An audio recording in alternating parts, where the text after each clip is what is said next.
Shining bright, sunshine in the sky. Megan and Tammy here to testify, spreading love, laughter and good vibes too.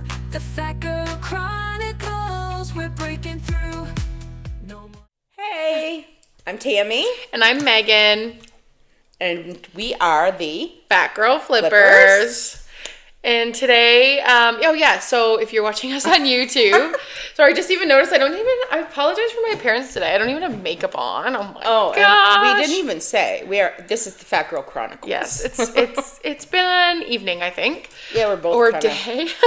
We both have the bad hair day. The bad hair day, yeah.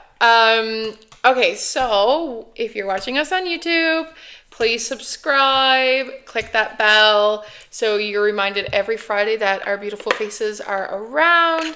And also, if you listen to this on podcast form, make sure you follow us on that podcast stream, comment on the podcast. We love to read the comments and see what people are saying. We had a couple interesting comments on Yes. on the YouTube by Paula, and that was really Last week we spoke about fall fashion and how a lot of things were boxy and masculine. Yeah. And Paula was just mentioning it because she felt that a lot of young girls were heading towards that masculine look to stay away from their femininity. Yeah.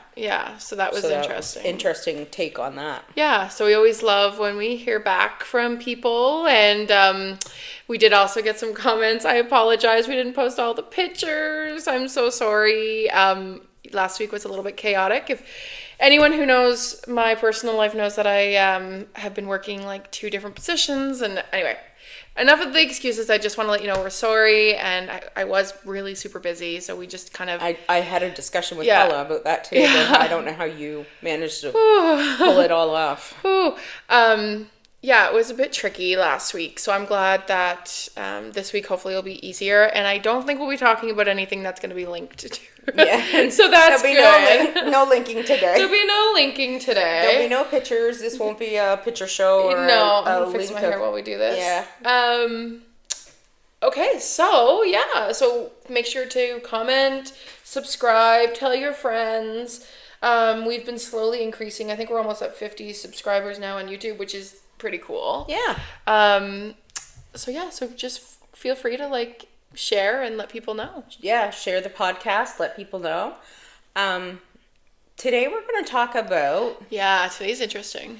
We're going to talk about the topic of... What did we say? Okay, so we were thinking about calling it being the dilemma of...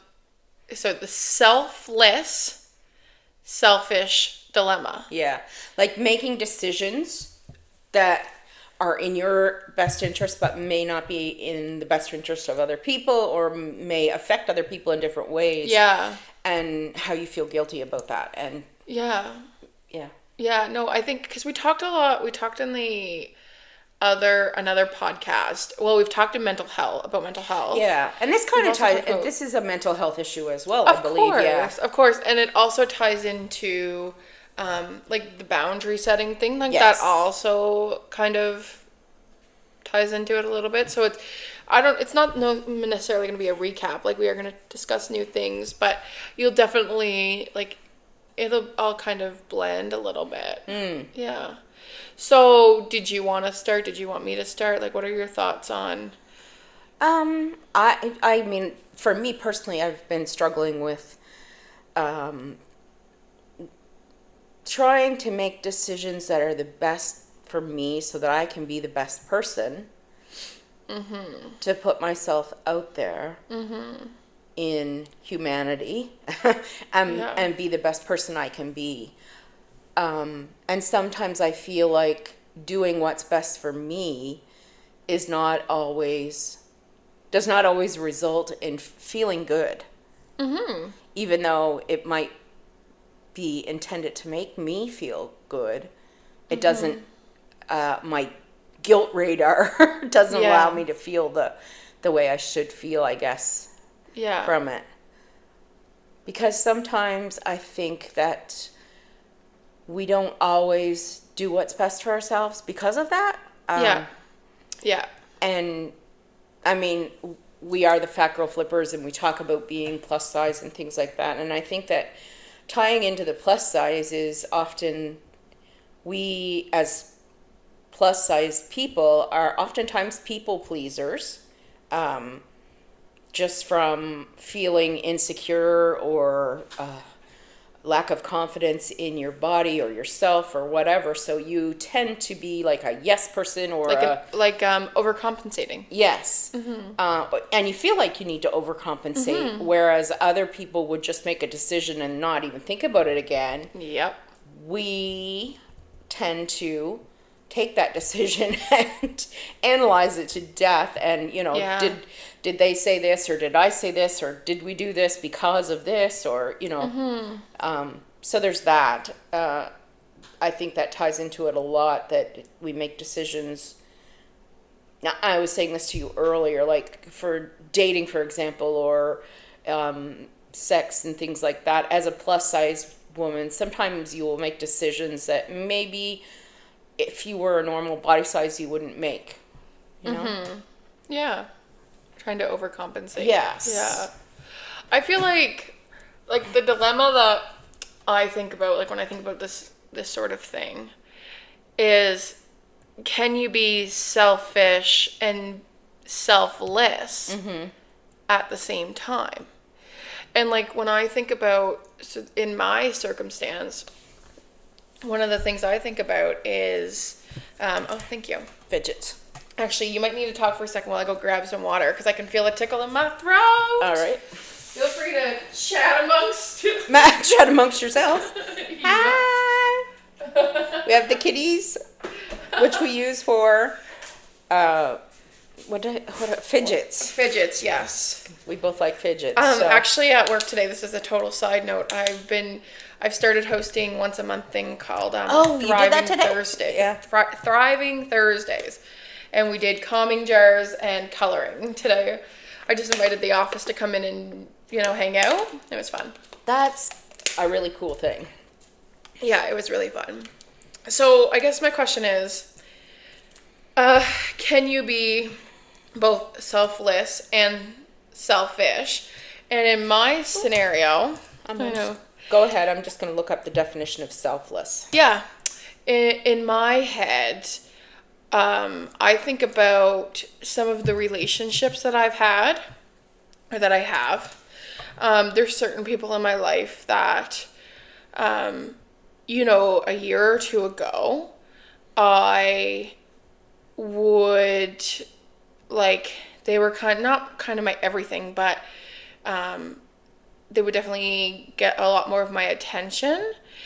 And, through therapy and kind of realizing that, I'm putting other people's needs above my own, I realized that I need to pull away from certain relationships. And so for me, it can be because also in me doing what I was doing, I'm also enabling, unhealthy coping strategies for that other person, right? I'm also enabling, and kind of excusing behavior that's not excusable, right? That's the thing. When I was being kind of focused on that other person, then they were able to just kind of get away with whatever, and validated, through me, validated for behavior that wasn't really appropriate or acceptable, really. And so it can be because by me then becoming more selfish, and I'm putting that in quotes, and pulling away and setting those boundaries and calling people on their shit a little bit, then these relationships, these people start to wake up and start to realize, oh, maybe this isn't a healthy way that I'm going about things, right? And so I think, maybe they can be the same in that, it's a learning moment for those other people, and it's also a learning moment for me. And I'm being selfish, technically, because I'm thinking about myself in that moment, but I'm also being selfless and allowing for growth, even though they may not have asked for it. I don't know. That's my thoughts. I don't know. That's just kind of spinning in my head a little bit. Are you talking about me? Because that's what I feel like. No. No? No. Oh. Because No. the last couple of years I felt a shift, but maybe it's because we're both growing. And I think so. Yeah. Yeah. I think once we're off camera and I explain, you'll be like, oh, okay. You'll be like, oh, yeah, that actually makes so much fucking sense. But I don't mean that in a bad way either, because Yeah. it's been good for me that because I used to have you a lot. Yeah, I guess, you know what, it's, so this is the funny thing about relationships. Because yes, that would be true. Yes. But the mindset and the intention and the thought process behind these things totally different. Ah, okay. So for us, I think it was more of a natural transition. Yes. For at least on my end. Yeah, no, it was, because as I grew, Yeah. and from my personal perspective, as I grew, I needed you less. Yeah, isn't that funny? So, And at that yeah. time, you were also growing and needed more space for what you were doing Yeah. in your own life. So, Isn't that interesting? and actually, yeah, and I mean, I've been encouraged to see you the way that you're growing. Yeah. Like, I love it. So, Yeah, that is interesting. Because I would say, like I said, it was much more of a natural. And I think, like with other relationships, the intention is like, I need this space because this is an unhealthy attachment. Yeah. And I don't think I ever felt an unhealthy attachment with you. no, but I just felt like you were, and this is going to sound strange because you're way, way younger than I am. Yeah. But you were always like a mother figure to me. Yeah. And I don't know. Really? Yeah. And not Yeah.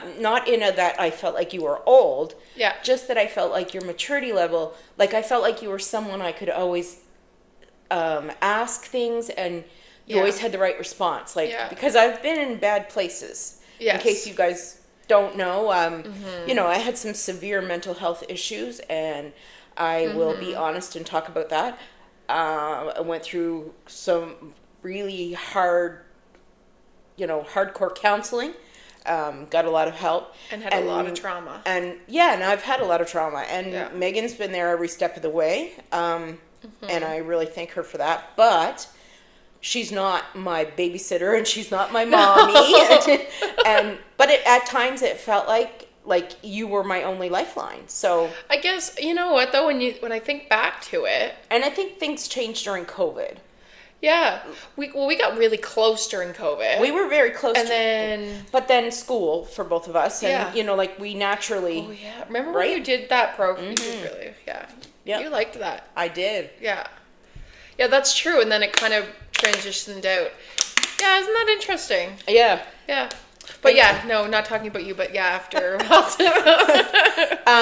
Just so we know what we're talking about here, selfless. This is the definition. Selfless is the opposite of selfish. If you're selfless, you think less about yourself and more about others. You're generous and kind.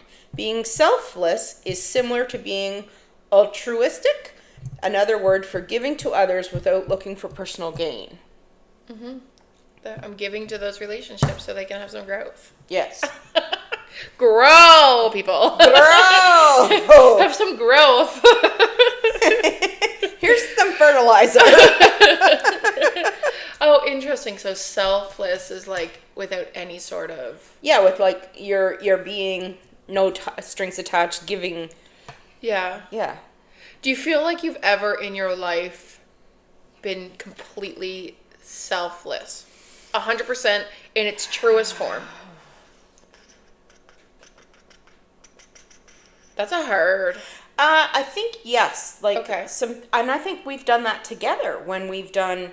Like I think about. Oh my God, it's an awful thing to think about, but there were some bad incidents in our area, and we took donuts and things to the police. Oh, We right. took those Right. parcels to the women. Yeah. even our Halloween thing. I mean, we don't get anything from that. Yeah. Like, we're doing that. Those are selfless acts. Yeah. Yeah. So I think of stuff like that. I know as a mom, you do selfless things. Yeah. Yeah. I would say like more so in the role as a mom or something.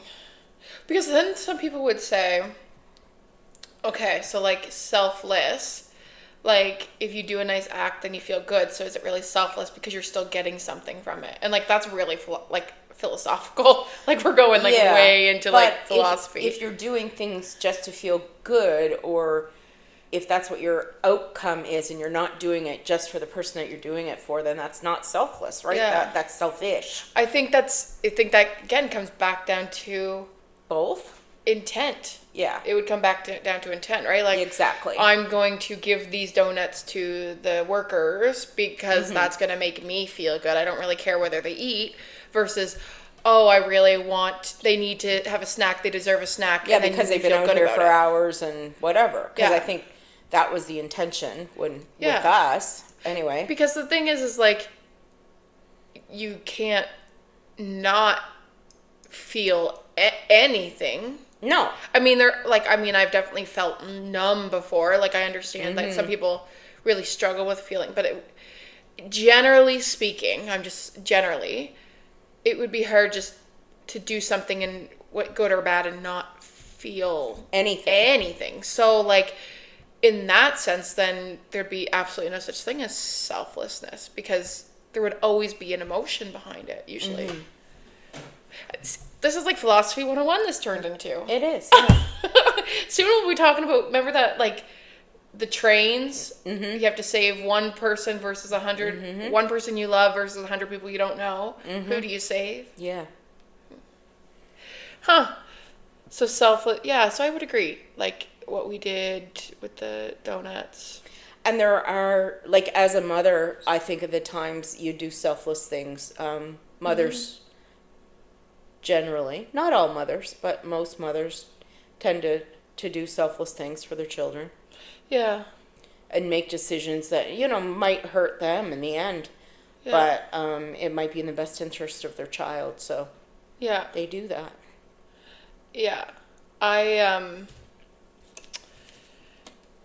could think about my own mom in that scenario, and how many, like there's certainly some examples there that have shown selfless acts. I mean, she's always kind of worked way harder than she needs to. Like, she's always, like, supported. Like, I know when I moved to Halifax when I was much younger, oh my God, years ago, and first apartment with Richard, and I mean, it'd be like, we're behind, X amount of dollars on rent, and it would be like, no question, absolutely, like, I can't even believe you'd be in that situation. Because Oh, you're yeah. so responsible. no, Really? For sure, Wow. sure, yeah. That shocks me. Really? Yeah. Yeah. Oh, yeah. No.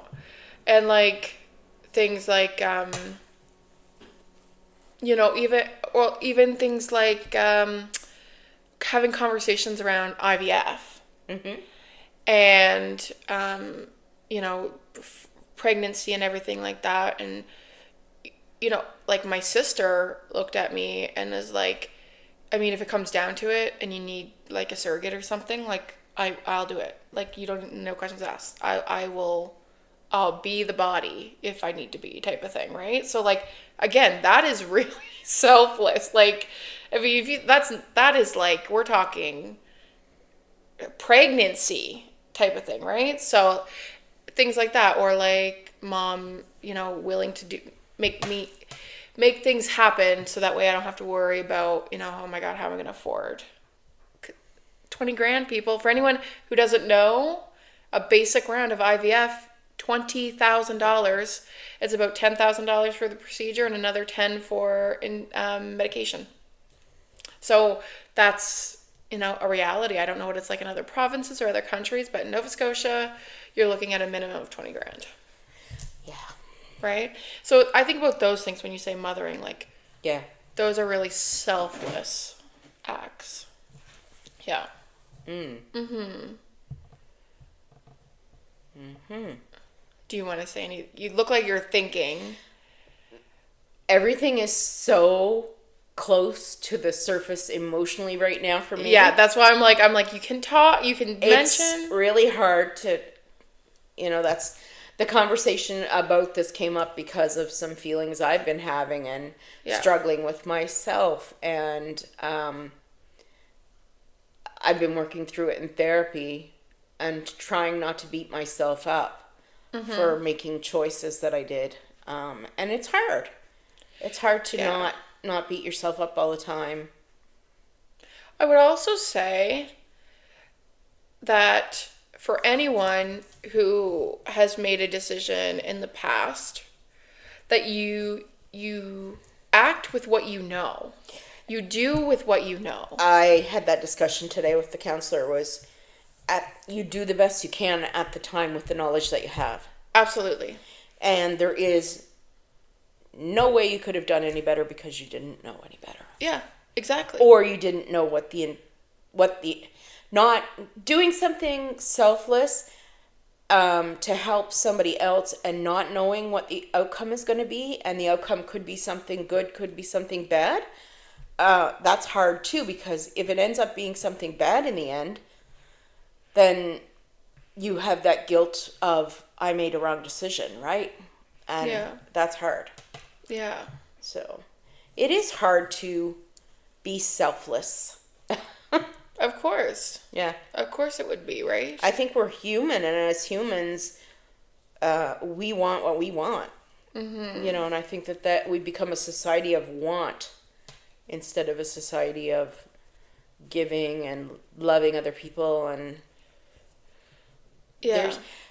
and the conversation came, and I mean, I'm maybe we're all over the place today, but conversation came up about everybody, the theory of the spoons and having a certain amount of spoons. Yep. So today the conversation came up about a driver we pulled over because it was right on our tail, and it zoomed past us like it was going to a fire or something, and it wasn't. We were in the middle of country road. And just how everybody is like one spoon away from losing their shit.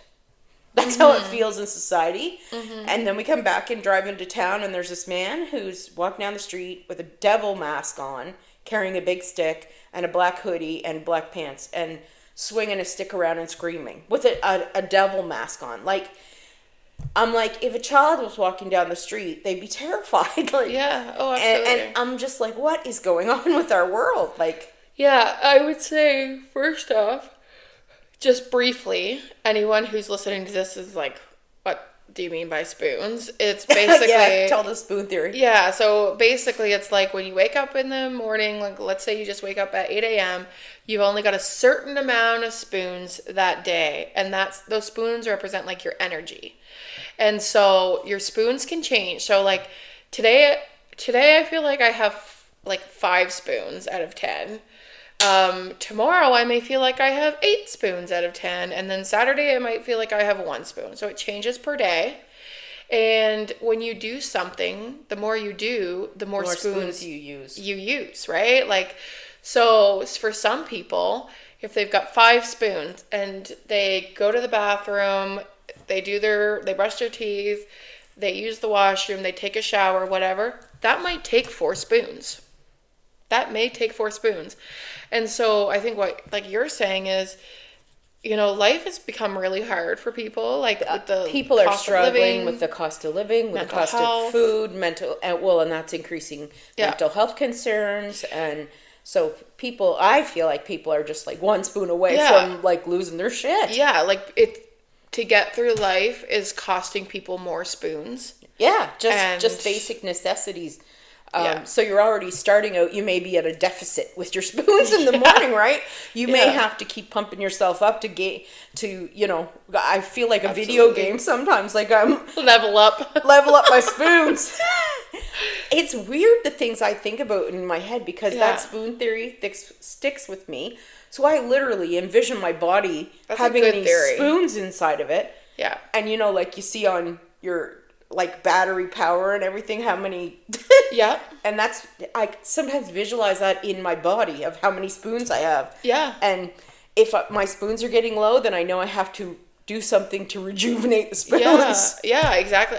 The spoon theory is so good because it's such a visual. And I mean, you can, if you don't relate to spoons, you can use whatever you relate to, like if it's screwdrivers or whatever. Yeah, it's Doesn't a really have to good. be spoons. I would encourage. I'm not gonna link it because I'll probably forget. But anyone could look up this, just spoon Google theory. the spoon theory, and that'll tell you. It is a really good theory to look up and follow, and it's a really good visual. It's really easy. It's really accessible. Yeah. It explains chronic illness. But yeah, I would agree that a lot of people are just like one spoon away. Yeah, the things have become increasingly difficult in the world just to get the basics for life. Mm-hmm. You know, shelter is extremely expensive. Food is extremely expensive. Gas is expensive. You know, everything is expensive. And kind of going back to what you were saying around, you know, the mentality is so, like, that guy speeding away, you know, whatever. Like, you know, it's hard to be selfless in a world. Like, I see it all the time in, like, in work ethic, for example. So, like, you know, why am I going to go way above and beyond and do all of these things when the person next to me is doing the bare minimum, sometimes less than the bare minimum, and either getting the same pay, getting the same praise, or getting similar pay and praise? Like, and then that becomes the mentality, right? Why would I, you know, nobody else gives A, B, and C, so why am I going to? And so again, it becomes hard. It does become hard, and that, again, you have to question, why do you feel like you have to give A, B, and C instead of just A and B? Yeah. Because maybe some people are only giving A. Yeah. And they're getting the same benefits and the same pay as you. Exactly. Then you're like looking. But like, why? I guess you have to look internally to why, because you're a people pleaser and you're an overachiever, and all of those are trauma responses. Yeah. Speaking of trauma responses, I learned something. Well, and I don't know if it's true. Maybe you. My sister told me, because I have been really, especially lately, and I've been really stressed lately. I hold in my pee.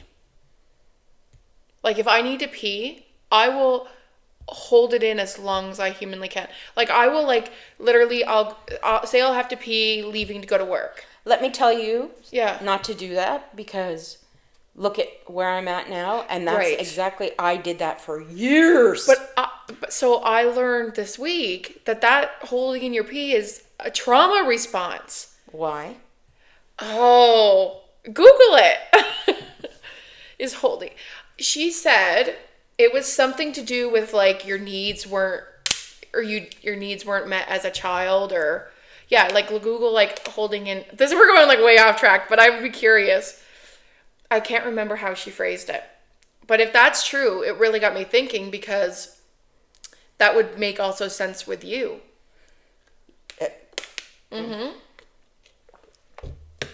Is it? Research suggests that the psychological effects of trauma can disrupt the normal functioning of the bladder and contribute to bladder control issues. When children experience trauma, their bodies often respond by kicking in the fight or flight response. Oh, interesting. And I also have bladder issues. Like, I used to pee myself as a child. So did I. Huh. This is, like, going way off topic, but it's interesting. It says bladder trauma. Okay. No, I was just talking about emotional trauma causing bladder problems. Chronic stress. Chronic stress, yeah. Yeah. Chronic psychological stress may play a role in both the development and exasperation of bladder symptoms. Yeah, so for me... Wow. Yeah, so for me, it's like, say I leave in the morning, like, I leave home, and all of a sudden on my way to work I have to pee. Like, I'm starting to feel like I have to pee. Mm-hmm. Like, I'd go into work, And you still don't pee. And I still don't pee. Like, I would just go into the office. Yeah. And then it's like I have to tell myself, no, I need to go to the bathroom.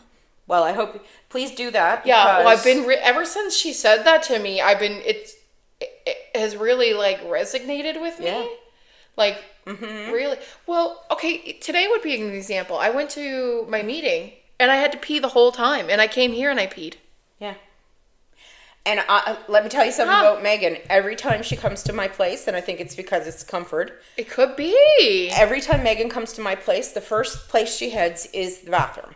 Always. I don't think there's ever a time you ever come that That's you don't true. use the bathroom. Oh, I think we're on to something. You immediately It's gotta be head a to the bathroom. safety thing. And you do the exact same thing when we go to your parents' house. Right? That's the first place. Oh my, breaking news. You're like, I got to go in to have a pee. You say that every time when you go to your parents. If I can avoid going pee in places that I don't feel 100% safe, I won't. Oh, that's some deep-rooted shit. Well, shoot, right there, crap, or whatever you can say on YouTube. Crapola. Crapola. Oh, that's deep. So we've gone from selfless to retaining urine.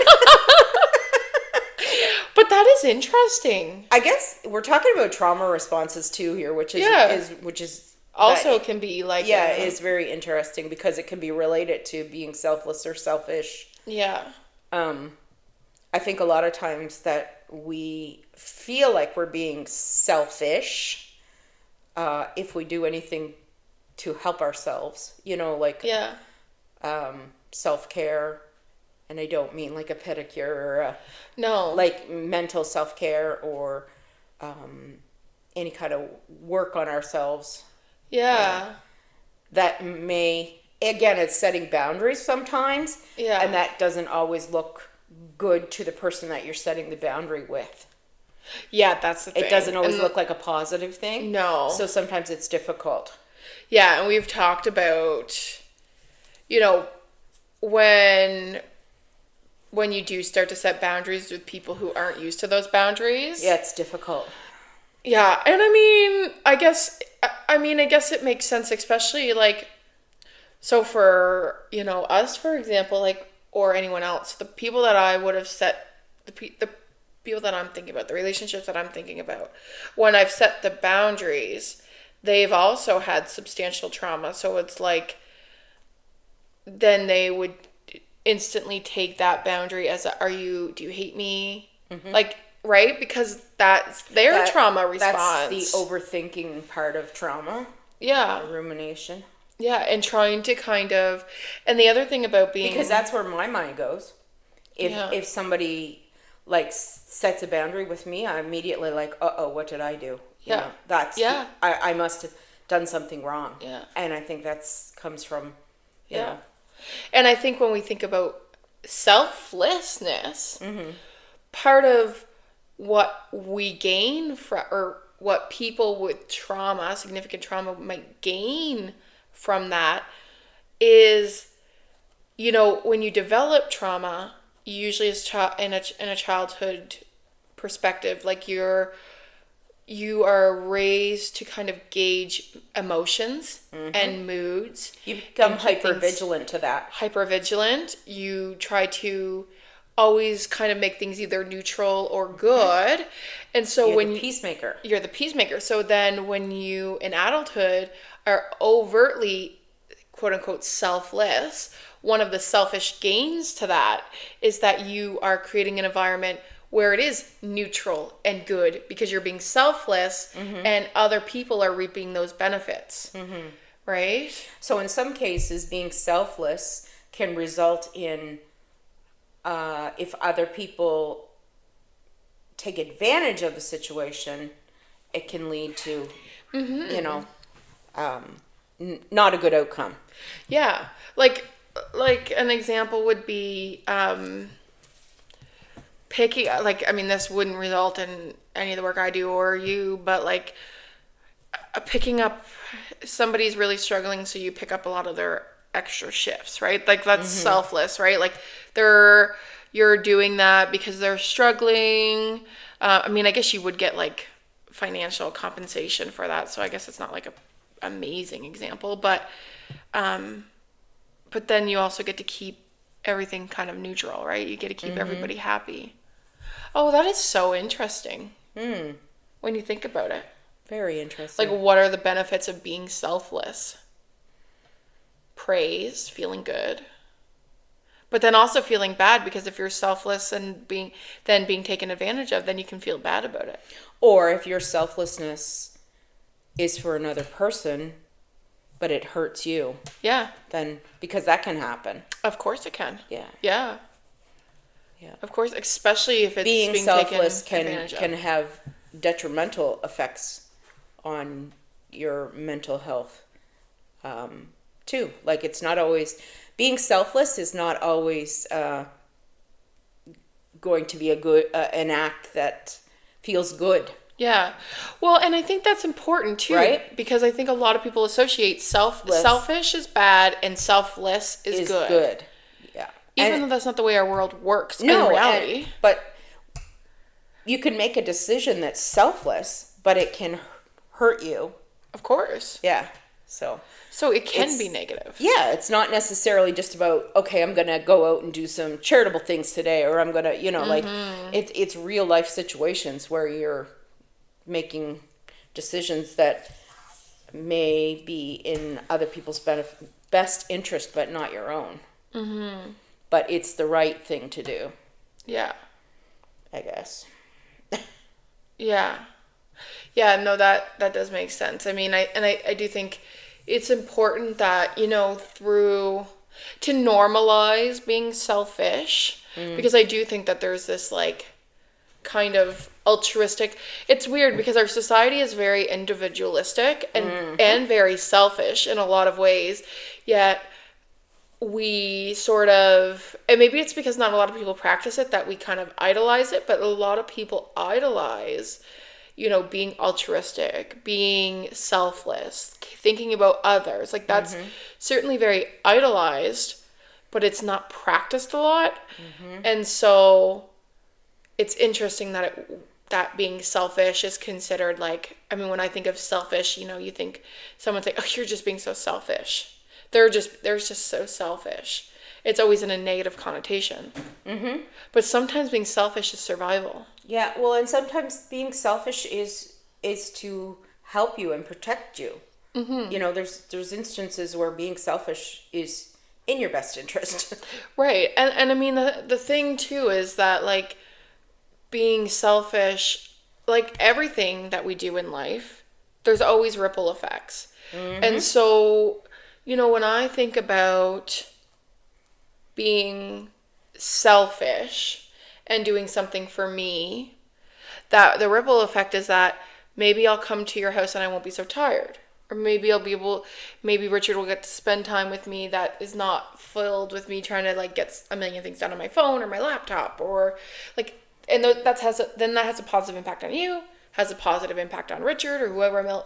If I'm well, everyone around me is going to be affected that way. Yep. On the flip side, if I'm unwell, it also affects other people. Yeah. Yeah.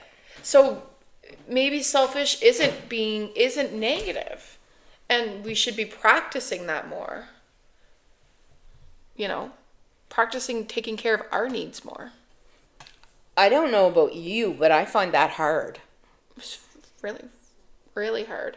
I mean, I guess there'd be the judgmental people out there who say, would think that you're selfish, but it's extremely hard to, like, make decisions and do things that are in your best interest sometimes. Yeah, so I'll give you the prime example of, and I've talked about this a little bit on the podcast, that I had to make a decision between two positions. And one of the positions, my kind of immediate whatever, supervisor or whatever, would be someone I really deeply care about and, like, love. Like, I cherish her. But the better decision for me and my mental health was to go with the other position. And to this morning, when I wrote a goodbye note, because I'm in my brand new position now, one of the first things I said was, I'm so sorry for like kind of dropping out and not sticking around, even to this day. And why? And that's months of that, right? Why do we feel the need to say, I'm sorry? I know. I use that phrase. I want to eliminate that phrase from my vocabulary because I say I'm sorry for things that I'm not sorry for. I mean, in this case, you are. I am very. I do. No, I feel and I deeply get sorry that for that. Yeah, and you know you feel that way, but you shouldn't feel that way. I guess. Yeah, and I don't even know if it's. I don't even know if sorry is the right word. And I mean, a lot of people like in this world would say to me, "You know what? It's just a job. It's just a job. She doesn't hate you." Yeah. But when you feel devoted, when you feel like someone has helped you so much and really encouraged and saw your potential, really encouraged you, you know, kind of been your cheerleader, only for you to be like, no, in their time of need, that really, yeah, you know. And I was very, very selfish, but the consequence of that is that I'll have better work-life balance. And I have a better shot of being in a position that will accommodate a hopeful pregnancy. I will be, you know, closer to my home, less travel, less stress. So, yes, I made a very selfish decision, but it was best for me. And then it was best for the people immediately around me. And it doesn't change the amount of love that I have for this person. And hopefully, and I don't think it has. No. Right? Because also, this person is very selfless. So I was going to say, if that person is the kind of person you've described, yeah, they would be very happy for you that you chose the position that would be the best for you. Yeah, exactly. Yeah. But it's, you know, it is so hard. You're right. Like, there's so much guilt around selfishness. And I'm putting in quotes for anyone who's listening on the, you know, listening on the tunes or whatever. Has there ever been, like, is there a situation you want to talk about at all? Like, it doesn't have to be the ones that we were talking about prior. Anything you want to bring up? I feel sometimes like I'm involved in a couple of groups, and I sometimes feel like I let people down when I choose the selfish route of taking care of myself. Okay. Instead of, you know, going to a meeting or typing up a report or doing research on something that we were supposed to, you know, check into. I feel like I'm letting people down when in reality, if I'm not healthy enough to do those things, it's in my best interest to be selfish and take the time to recuperate and, you know, get myself in a better headspace so that I can do what we need to do properly. Well, that's so important, right? Yeah. Especially when you're thinking about things like, you know, working in like the nonprofit space and looking at grants and activities, and that is overwhelming. There's a lot, you know, like there's a lot of research and reading and all of those things. And if you're not in the right headspace, you're just wasting your time. Yeah. Really, because, well, you know as well as I do that you can't accomplish anything if you're like if you have no spoons. Yeah, well, and that's just it, right? You're just going to run yourself into the ground. Yep. So, or you're going to spend hours and hours and hours ruminating over something that if you were in a good headspace, you could get done in an hour. Yeah. And if you're in a bad headspace, you're going to spend hours and hours and hours. You're still not going to get it done. And you're going to have wasted those hours. Yeah. So. And the thing, too, is when you're thinking about all of this, your mind plays such tricks on you. Like, I just gave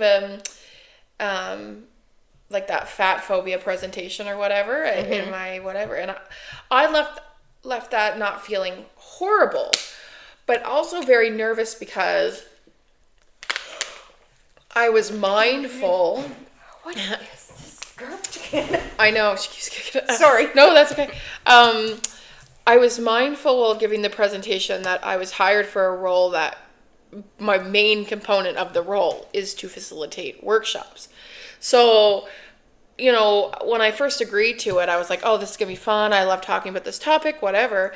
And then as I was doing the presentation and afterwards, I was like feeling increasingly feeling bad about it, because it was like, well, what if they really didn't like it? And then it was like, well, oh my God, they're going to think I'm not going to be able to do this role. And like, it just kind of was like this cycle, no. right? So this is how your mind plays Down tricks the on rabbit you. hole. Down the rabbit hole. So now, then I'm sitting in the office with my new supervisor, and she says, I have no worries about you. She said, she said, I'm sorry if I was staring at you so intensely during that presentation, but after seeing that, I have absolutely no worries about you.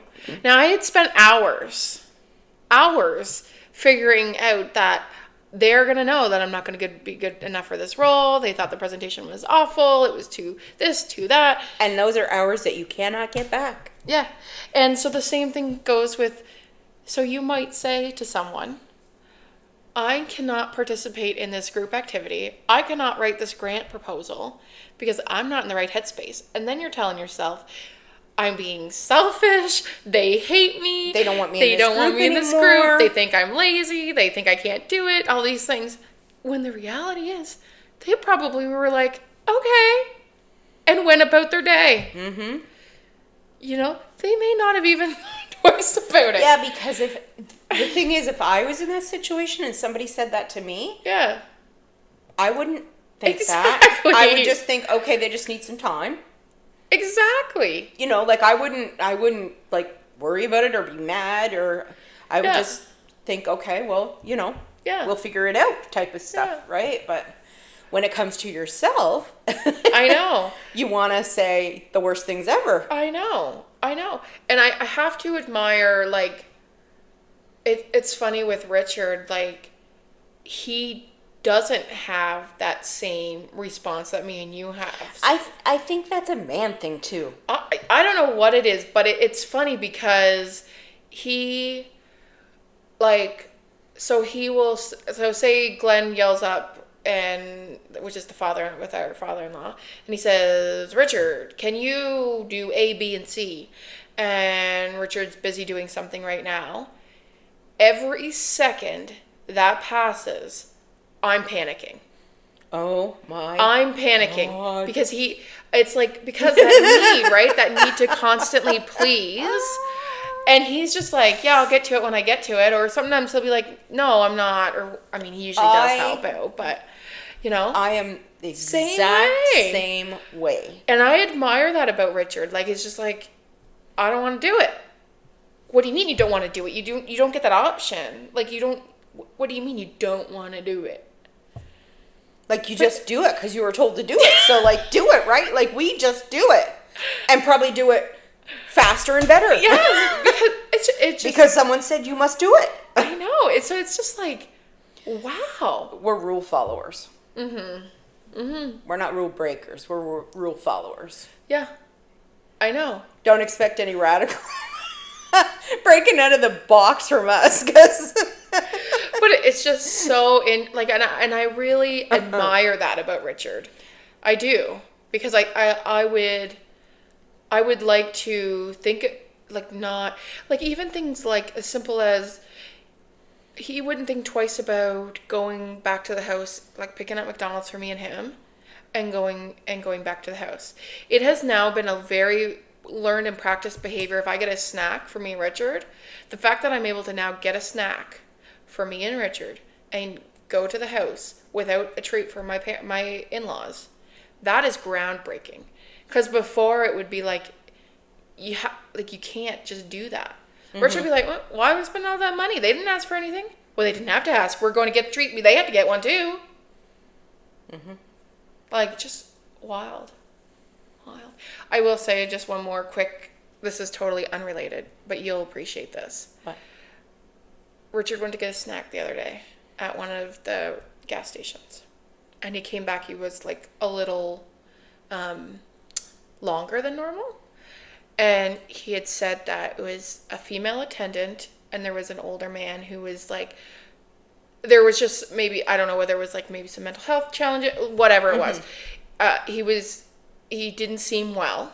and he thought that the attendant didn't look very comfortable. Mm-hmm. So he he didn't sit. He stood at the chips pretending to decide what to get for like 10 minutes until he left. It's because he felt like he didn't want to leave that attendant alone. That's so sweet. Yeah. I thought that was really sweet. That is sweet. That's very sweet. But I think Richard is thoughtful. Yeah. I've noticed that about him. I think he's thoughtful. He is. And I think he's he's very aware of everyone else. Very aware. And I think that's the social anxiety. Yeah. I bet you any money that is. But yeah, no, I thought that was sweet. But yeah, Very nice. I do admire him for that. Because we're opposite of that. Yeah. The reason I say it's a man thing is because my care worker, Leo, who's male, he's the same way. He is the same way. Like, he just, like, he'll say things to me like, why the hell are you doing that?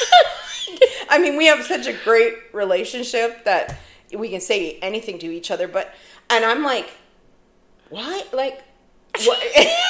He really is. I ask questions of him because I'm in awe of the fact that if he doesn't want to do something, he just says no. Or if he wants to do something else, he'll say what he wants to do. And not think about, other people. And I'm just like, that's interesting. That's an interesting behavior. Where did you learn that? No, he really is. And then he tortures me because somebody will ask me something or send me a message and I'll be like, I've got to think about da da da da da. And he's like, it's a simple yes or no. Do you want to do it or do you not want to do it? And I'm just and I'm like, well, if I do this, then this will affect this, and this person will have this, isn't it? He's like, do you want to do it or do you not want to do it? That's the question.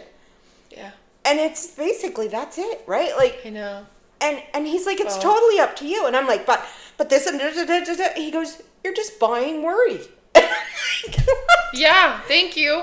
I'm like rich in that area. Yeah, that's what he says. You're just. He goes, why does your mind always go to the worst case scenario? Hello, trauma. I know, but it's true. It's true. Catastrophizing. We've talked about that, but yeah, but also like what I was thinking about. I got asked to do a work thing on Sunday, and I really want to do it. And then I remembered I had like a nail appointment. And then it was like trying to navigate those two things. So I ultimately ended up saying, you know what, I'll find one for just this round or whatever while she's awake. She's getting married and everything else. And I want to do, because I wanted to do the other thing, right? And so I had to make that decision. And but it caused me so much. You're thinking about like, everybody else. Yeah, A, B, D, C, E, all the alphabet letters and everyone else and their spouses. Most people would just say, yeah, I got to, not me. No. I was thinking about 50 to 1,000 different things. Yeah, and me, I'll even go down the gamut of, well, I can't do this because this will affect her because, her husband's doing this and that and, and I know she's off and and I'm like, why does any of that matter? Like, I know. Like, literally. And that's what he'll say to me. It's a simple question. Yes or no. I know. It's wild when you think about it. And he literally cannot understand why. Yeah. Like, it baffles him as much as it baffles me. So the two of us are always, like, in awe of each other because of how different we because handle things. He's even more relaxed than Richard. Like, he's just chill. Yeah. Like, literally, he's just chill. It would take a lot to, like, really... rattle him. Mm-hmm. Yeah, he's just... What's everybody else doing, Like, go with the flow. Mm-hmm. Or not, if he doesn't feel like it. But, yeah. He doesn't give much thought into... what other people think. And, I mean, that's a great way to be, honestly. Yeah. I mean, he's not selfish, because he's a very giving person. He's very helpful. But he doesn't take bullshit, and he doesn't... That's funny, though, because that's the other thing associated with selfishness. Richard's like that, too, right? Like, Richard would be the first person to help. Yeah. It's funny, though, because when you hear the sayings, like, stop caring what people think, people associate that with selfishness. Yeah. So weird, like, the different associations. And the way our society has brought us up to feel. And I think women are put, or girls are raised in a different way than males are. Yeah. Most of the time. Yeah. Yeah, I used to notice, and I mean, this is like, this is not concrete, this is not, there's so many things when it comes to gender that it's definitely harder than, male versus female. Like, there's so much more than that. One thing I have noticed is when people are raising sons, people who identify as male, people who, whatever, I do find, I've noticed that there tends to be a difference between people who are raising daughters. And it seems like daughters grow up faster, have more responsibility. Like, for me, so I'll just give the example of me and my sister, right? Me and my sister were kind of raised to be, and again, it might, due to various reasons, but we were raised a little bit more independently. We were raised to put people's needs above our own. We were raised to work. We were raised that way. Richard was raised in a way where Trudy, mom did everything. Mom cleaned, mom cooked, mom provided whatever. Like, I mean, not just financially, like other things, right? So like, they were kind of coddled. Like, it took a lot of me coming into the picture. And even to this day, Richard still struggles with different things because he was very coddled, whereas we were not coddled in that way. So that's just the difference there. I mean, this is not like, this is a very generalized whatever. It's not a concrete statement. I'm just saying that through my own observation, it seems to be, there's a difference in the raising, like you said. Yeah. Yeah. Yeah. So I don't know. I would encourage people to be selfish. Yeah, not always, but I would encourage people to be selfish when it comes to when it comes to your spoons. Well, yeah, when it comes to your spoons for your well-being, I mean, don't let your spoons run out, because then you'll be like me trying to refill your video game, your charger. Well, and I think too, like everything in life, literally, because even anxiety was built, or anxiety is there for a reason. It's to protect you from danger. Fight or flight. Right? So there is a good thing about anxiety. It's there for a reason. It has a actual function. Like everything in life, everything's about like moderation, right? A little bit of anxiety to protect you from danger, great. A whole lot of anxiety that controls your life, not great. Not great. Right? Same thing with being selfish. Me, not great. Yeah. Same thing with being selfish. Being a little bit selfish and taking care of your needs, great. Telling everybody to F off and killing anyone that you don't like, not great. Not so great. So I think, in moderation, like you said. But I guess if anything comes out of today's lovely TED Talk is that selfishness is not always a bad thing. I feel like this is more like a Fred talk, not a TED talk. Actually, so of course, see again, this is me going all out. I just decorated my portion of the office. So it's all Halloween, and I've got like a little bench that people can sit on if they want to come in and just relax. And I bought a little skull at the dollar store, and I said his name is gonna be Freddy. Freddy, okay. Freddy, yeah, Freddy the Skullhead. Speaking of Freddy, where's Archie? I know, he hasn't been around. For all of his admirers, he's in bed sleeping. Like the prince he is. Surprise, yeah. Prince Archie. Yeah. All right, is there anything else you wanted to add? No, but I would encourage everybody to remember that the world is hard right now, so to try to be kind. And be selfish if you need to replenish your spoons, but also be selfless and try to help others. Yeah. And just, like I say, remember that the world is a hard place right now for a lot of people, for a lot of different reasons.